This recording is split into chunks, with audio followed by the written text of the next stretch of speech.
libro de los Efesios es todo un tratado acerca de en qué consiste la grandeza de la vida cristiana. Si quieres entender el libro de los Efesios, que estaba dirigido a la iglesia de Éfeso, pero en realidad a todas las iglesias en aquel tiempo, si quieres entender el libro de los Efesios, tienes que identificar tres principios que son sentarse, andar y estar firme. En eso consiste aquí este libro. Y conforme tú identificas estos tres principios, te vas a dar cuenta del propósito de este libro de los Efesios. Bien, pues como habíamos comentado, en primer lugar, vimos que con esta carta comienza el apóstol Pablo, el autor de esta carta, alabando a Dios por el llamado que Él ha hecho a nuestras vidas. Cuando Él dice, bendito sea el Dios y Padre de nuestro Señor Jesucristo, que nos bendijo con toda bendición espiritual en los lugares celestiales en Cristo. Está alabando a Dios, le está adorando de esta manera porque Él nos ha bendecido. Y de ahí comienza el hablar de lo maravilloso que es haber sido bendecidos al haber sido escogidos antes de la fundación del mundo para ser santos y sin mancha delante de Él, destinados a ser santos por toda la eternidad y desde ahora que hemos nacido de nuevo.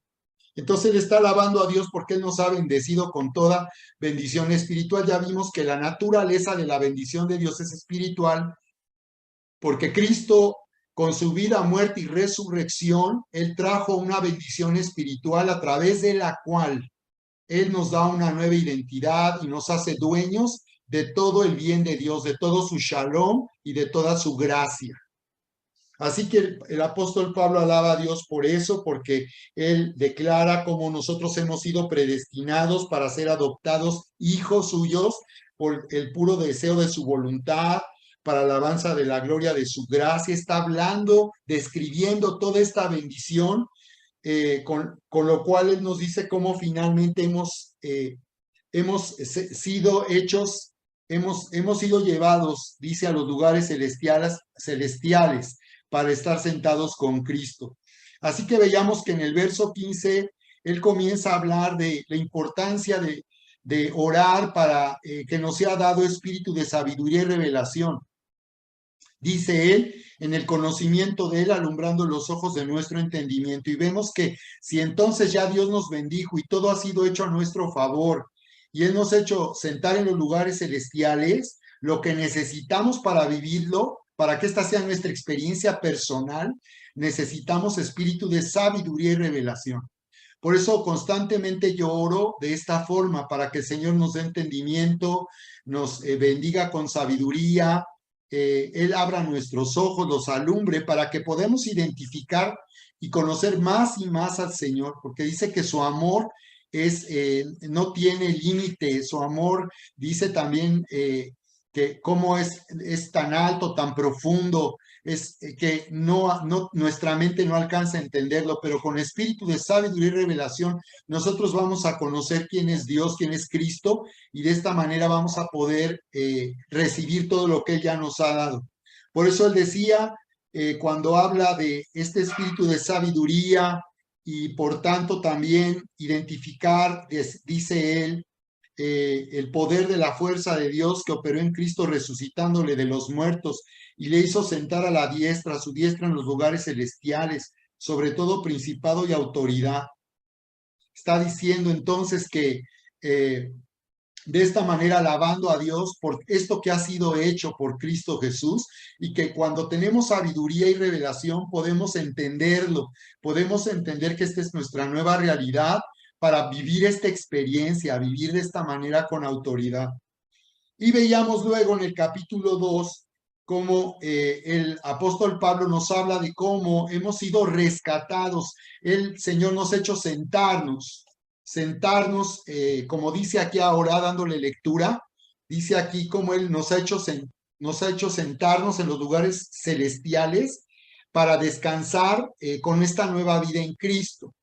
Así que veíamos la vez pasada cómo Él describe lo que ya se hizo por medio de la muerte y resurrección, la vida, muerte y resurrección de Cristo, y habla en tiempo pasado de todo lo que ya el Señor hizo para darnos una nueva identidad. Entonces veíamos que decía él en esta versión: antes ustedes estaban muertos a causa de su obediencia, de su desobediencia y sus muchos pecados. Vivían en pecado. Observa cómo habla todo el tiempo en tiempo pasado. Dice que vivían en pecado, vivían, ya no son pecadores. Igual que el resto de la gente, ya no son parte del resto de la gente, ya no viven como el resto de la gente. Eso ya ha sucedido. Él ya hizo posible que seamos rescatados del poder del pecado. Así que lo que vimos la vez pasada es que Él está hablando de que fuimos rescatados de los malos frutos. Con la muerte de Cristo se cortaron esos malos frutos. Cada vez que hay un mal fruto en nuestra vida, se corta. Cuando nosotros confesamos, como ya comenté, nuestros pecados, Él es fiel y justo para perdonarnos. Pero aquí dice que también ha cortado de raíz el árbol malo que producía pecado y mal fruto. Así que aquí nos está, al alabar a Dios, está llevándonos a entender que esto es algo que terminó en nuestra vida, que ya no opera el poder del pecado en nuestra vida, solo opera en la medida en que nosotros lo permitimos. Si nosotros lo permitimos, eso sucede, pero si nosotros nos afirmamos y entendemos que tenemos ya nosotros autoridad sobre el pecado por causa de Jesús, que podemos vivir efectivamente, podemos vivir en esta vida nueva y abundante, es entonces que estaremos sentados en los lugares celestiales. Así que por eso dice, vivían en pecado, al igual que el resto de la gente, dice, obedeciendo al diablo. Fíjate cómo nos muestra, como si nosotros no somos gobernados por el Espíritu Santo, dice que estaremos obedeciendo al diablo, como eso era lo que ocurrió en nuestra vida. Él nos rescató de este poder demoníaco, porque en realidad cuando pecábamos estábamos obedeciendo al diablo. Esto se terminó en nuestra vida. Dice, líder de los poderes del mundo invisible. ¿Quién es el espíritu que actúa? Dice, en el corazón de los que se niegan a obedecer a Dios. Así que esto es lo que nosotros vivíamos y sufríamos antes. Vivíamos una dictadura del pecado que en realidad era el diablo operando, dice aquí, en nuestro corazón.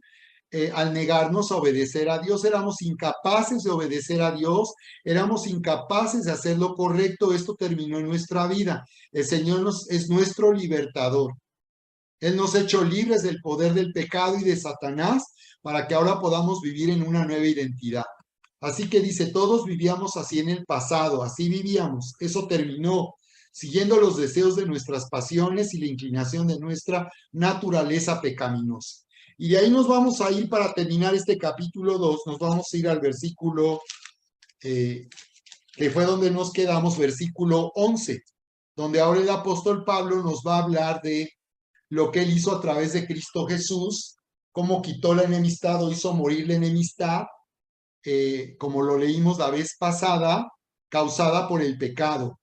Y mira cómo sigue hablando en tiempo pasado. Aquí en el verso 12 dice, en estos tiempos ustedes vivían apartados de Cristo. Eso es parte del pasado. Vivíamos apartados, ahora no. Hemos sido unidos al Señor. No se les permitía ser ciudadanos de Israel. Ustedes vivían en un mundo sin Dios y sin esperanza en tiempo pasado, pero ahora han sido unidos a Cristo Jesús. Antes estaban muy lejos de Dios, pero ahora fueron acercados por medio de la sangre de Cristo. Esto es poderosísimo. Está diciendo que lo que Cristo hizo posible para hacernos sentar en los lugares celestiales con Él es que Él hizo que terminara esto en nuestra vida. Dejáramos de estar lejos por causa del pecado y ahora estemos cerca de Dios, unidos a Él y ahora viviendo en su presencia. Ahora nuestra vida es en Cristo. Dios nos ha puesto en Cristo. Y esto quiere decir que ahora estamos gobernados por el Señor, pero aún nosotros tenemos que decidirlo día a día. Tenemos que decidir día a día si vamos a vivir cada día unidos, llenos del Espíritu Santo, o nos podemos distraer y podemos sentir separación. Pero recuerda que cada vez que tú sientas separación solo por el hecho de que no estás teniendo cuidado en esta intimidad con Dios, solo por el hecho, no, aunque no hayas hecho algo que te parezca malo, simplemente que tú sientas separación, es algo que tú tienes que aprender a identificar. Cuando te sientes lejos de Dios, cuando sientes que no puedes orar. Esto es muy común, es muy normal. Y no quiero que te desanimes cuando sientes tanta lucha y tanta dificultad para volverte a conectar con Dios. Esto es parte del conflicto que vivimos todo el tiempo por causa de nuestra condición humana. ¿De acuerdo? Entonces, esto es lo que, esto va a cambiar cuando nosotros vivamos lo que dice, como ya lo hemos comentado en distintas ocasiones, cuando vivamos lo que nos dice Gálatas 2:19 y 20.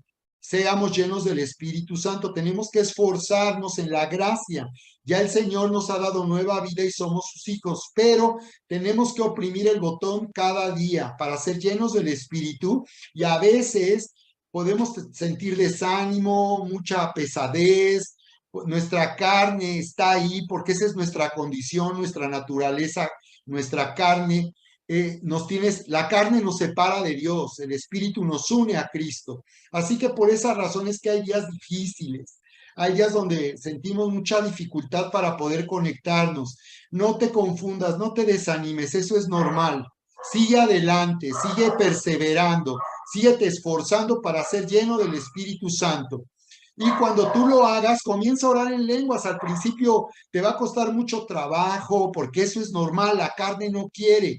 La carne todo el tiempo es un grave problema. Por eso cuando Cristo venga en el arrebatamiento, Corintios 15:51-52 dice que vamos a ser transformados, que los que murieron en Cristo resucitarán con un cuerpo de gloria, y los que estemos cuando el Señor venga seremos transformados, hablando de nuestro cuerpo. Ahí se va a acabar para siempre este conflicto que todavía estamos viviendo en la vida cristiana. Mientras estemos en la carne, en esta condición humana, nuestra carne es débil. Entonces necesitamos ser llenos del Espíritu y esforzarnos. Cuando tú lo logres y llegues a la presencia, y esto es algo que te tienes que ejercitar constantemente, eh, va a suceder lo que dice Gálatas 2:20: ya no vivo yo más, Cristo vive en mí. Así que cuando tú seas lleno, vas a hacer morir toda esa barrera que sientes con Dios, vas a hacer morir toda esa flojera que a veces sentimos en la vida espiritual, o aún desánimo. Va a haber momentos que, luego hay días que uno puede amanecer sintiéndose triste, desanimado, sin esperanza. Por cierto, que a muchos les deprimen los días lluviosos como los de esta temporada, ¿no? A mí me pasaba antes eso, no me gustaba mucho la lluvia porque sentía que los días eran tristes, y ahora puedo decirte que Dios me ha transformado de tal manera que yo puedo disfrutar en todo momento del tiempo en que estemos. Si está caluroso, está lindo, está vibrante el día, o si está nublado y parece estar triste, yo siento, al estar conectado con Dios, la alegría de vivir y un entusiasmo para hacer nuestro trabajo en el ministerio. Así que sigue adelante, porque dice, han sido unidos a Cristo. Antes estaban lejos, pero ahora fueron acercados por medio de la sangre de Cristo. Así que siempre es nuestra decisión cómo vamos a vivir cada día y cómo vamos a vivir constantemente. Así que no se desanimen, eso es normal, pero sí tenemos que elegir cada día vivirlo lleno del Espíritu Santo y vivir con la autoridad que Dios nos ha dado, vivir con la identidad de hijos amados y herederos. Muy bien. Y nos dice aquí, continuando al capítulo 3, ¿no?, cuando nos está hablando del plan de Dios para salvarnos a través de Cristo, dice: cuando pienso en todo esto, yo, Pablo, prisionero de Cristo Jesús por el bien de ustedes, los gentiles, a propósito, doy por sentado que ustedes saben que Dios me encargó de manera especial extenderles su gracia a ustedes, los gentiles. Pablo escribió esta carta a los Efesios desde la cárcel. Y estando en la cárcel, escribió una carta, este tratado del libro de los Efesios. Y dice: tal como antes les escribí brevemente, Dios mismo me reveló su misterioso plan. Cuando lean esto que les escribo, entenderán la percepción que tengo de este plan acerca de Cristo. Dios no se lo reveló a las generaciones anteriores, pero ahora, por medio de su Espíritu, lo ha revelado a sus santos apóstoles y profetas. Así que nosotros somos una iglesia de este último tiempo que tiene esta revelación del plan de Dios, de la grandeza de la vida cristiana, que consiste en vivir la vida en Cristo. Vivir la vida en Cristo. Así que Eli nos decía que ella encontró y subrayó 10 veces aquí en el libro de los Efesios cuando habla de estar en Cristo o vivir la vida en Cristo. ¿Cuántas veces tú encontraste en tu lectura de este libro de los Efesios? ¿Cuántas veces encontraste esta expresión o este término que dice en Cristo? Porque ese es nuestro llamado. Aunque ya nacimos de nuevo y somos cristianos, tenemos que decidir y elegir vivir nuestra vida en Cristo cada día. Por eso es tan importante que tú te habitúes a orar, a tener intimidad con Dios, a orar en el Espíritu, orar en lenguas, ser lleno del Espíritu Santo. Así que él dice, Dios no se lo reveló a las generaciones anteriores, pero ahora por medio de su Espíritu lo ha revelado a sus santos apóstoles y profetas. Y el plan de Dios consiste en lo siguiente: tanto los judíos como los gentiles que creen la buena noticia gozan por igual de las riquezas heredadas por los hijos de Dios. Este es el plan de Dios, que nosotros, como ya vimos en el primer capítulo, a través de nosotros sean mostradas, como dice él, las abundantes riquezas de su gracia. Eso es lo que decía el Señor, ¿no? Él quiere que nuestra vida sea, a través de nuestra vida, sea manifestada la gracia de Dios, todo el bienestar de Dios y todo el bien de Dios, para que a través de nosotros el Señor se glorifique, se engrandezca y manifestemos su grandeza y su gloria. Ese es el plan de Dios, vivir como herederos. Vivir como un heredero significa vivir con autoridad para tomar y disfrutar todo lo que me pertenece, reclamar lo que me pertenece y me ha sido dado por medio de Cristo Jesús. Y de esta manera nosotros anunciemos el poder del Evangelio, invitemos a los que nos conocen a venir y conocer a este Dios maravilloso que nos ama, a este Dios vivo, a este Dios verdadero, que es un Dios de gracia, que nos ha amado siendo nosotros pecadores. Dice, ambos pueblos forman parte del mismo cuerpo y ambos disfrutan de la promesa de las bendiciones porque pertenecen a Cristo Jesús. Aquí vemos que la consumación del plan de Dios al final del tiempo será que de judíos y gentiles hará el Señor uno solo, un solo cuerpo, un solo pueblo, porque finalmente prometió al pueblo de Israel manifestar al Mesías, pero los judíos que recibieron y que creyeron a Jesús como el Mesías son los que se van a salvar. No se van a salvar por ser judíos, se van a salvar por haber entendido que con Cristo se cumplió la promesa que Dios les dio desde el rey David, que del trono de David, de su descendencia, se iba a levantar un rey que iba a gobernar sobre la tierra por toda la eternidad y que su reino no tendría fin. Verso 7, por la gracia y el gran poder de Dios, se me ha dado el privilegio de servirle anunciando esta buena noticia. Aunque soy el menos digno de todo el pueblo de Dios, por su gracia Él me concedió el privilegio de contarles a los gentiles acerca de los tesoros inagotables que tienen a disposición por medio de Cristo Jesús. Fui elegido para explicarles a todos el misterioso plan que Dios, el creador de todas las cosas, mantuvo oculto desde el comienzo. El propósito de Dios con todo esto fue utilizar a la iglesia para mostrar la amplia variedad de su sabiduría a todos los gobernantes y autoridades invisibles que están en los lugares celestiales. Este era su plan eterno que llevó a cabo por medio de Cristo Jesús, Señor nuestro.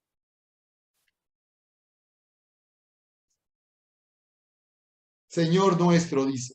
Gracias a Cristo y a nuestra fe en Él podemos entrar en la presencia de Dios con toda libertad. Ahí lo tienen. Esa es la realidad nuestra, que hemos sido hechos cercanos como hijos en la casa, para habitar en su casa. Y por eso tenemos acceso permanente para, dice, entrar en la presencia de Dios con toda libertad y confianza. Por eso les ruego que no se desanimen a causa de mis pruebas en este lugar. Mi sufrimiento es por ustedes, así que deberían de sentirse honrados. Muchos podrían pensar cómo es posible que el apóstol Pablo, siendo un siervo de Dios, le esté yendo mal. Y sí, muchas veces la iglesia puede ver en nosotros como siervos de Dios, bueno, y los pastores no deberían de estar en una situación mucho más favorable, en una situación mucho más adecuada. Pues como puedes ver, el apóstol Pablo estaba en la cárcel por causa del evangelio y alguien diría, pero ¿cómo Dios permitió que el apóstol Pablo llegara a la cárcel si él es un siervo de Dios y esté ahí sufriendo por causa de Cristo a quien sirve? Bueno, pues así es. Dios finalmente en toda circunstancia, siempre Él va a manifestar finalmente su fidelidad y su grandeza.